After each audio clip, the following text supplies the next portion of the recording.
पखाल दिवस में समस्ते पखाल खाई स्टाटस देला बेलू मुझे ऑफिस कम ऑफिस कम मैंने आपने भल भाव जानी मुझे कि कम करुँची आउ गोटे कथा भाई मैंने जी 3 ओली जाक पखाल खाए सकाଳେ बेला राति से केवे पखाल दिवस पालन करना ना कहीं मुझे सब पखाल खाए किंतु आज मोबाइल रे स्टोरी देखला बेले समस्ते पखाल दिवस स्टोरी देते माने पखाल केमती खाऊँ पूरा स्टोरी देते आउ देखी मो देहटा टे शोला ना भाविले मुझे पखाल खाई स्टोरी देदेवी हेले भगवान आ सही पाइला ना राति जाके खटेले मैंने 10टा बाजीगला आ केत गले पखाल खाइबी आ पखाल दिवस स्टोरी देवी सबू सरीगला हेले पखाल दिवस दिन सीना पालन करें ना हेले अलग दिन तो करें हेले आम घर टोका को आपण मैंने भल भाव जानी से हेले 750 ग्राम लोक किंतु आम हेलो 350 ग्राम लोक से काकुड़ी 10 टका प्याज 10 टका टमाटो 10 टका दहीटा बाकी आनी ना दही पखालटा भल लगे ना हेले खाली दही सालाड को पखाल तो खाई स्टोरी देले लोक मैंने किसी भल कहबे ना से साइड किसी तृण शाग मागिकी धरिकी पळै आसली एबे लागला पखालटा पखाल दिवस बोली आ खाइला बेले जदि माँ पाखे बसी ना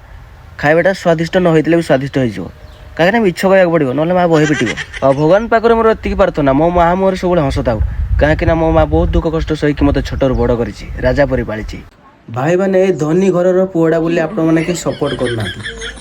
प्लीज सब्सक्राइब कर दिंतु और फॉलो कर दिंतु और रोची नेक्स्ट फ्लोर देखा जय जगन्नाथ राधे राधे।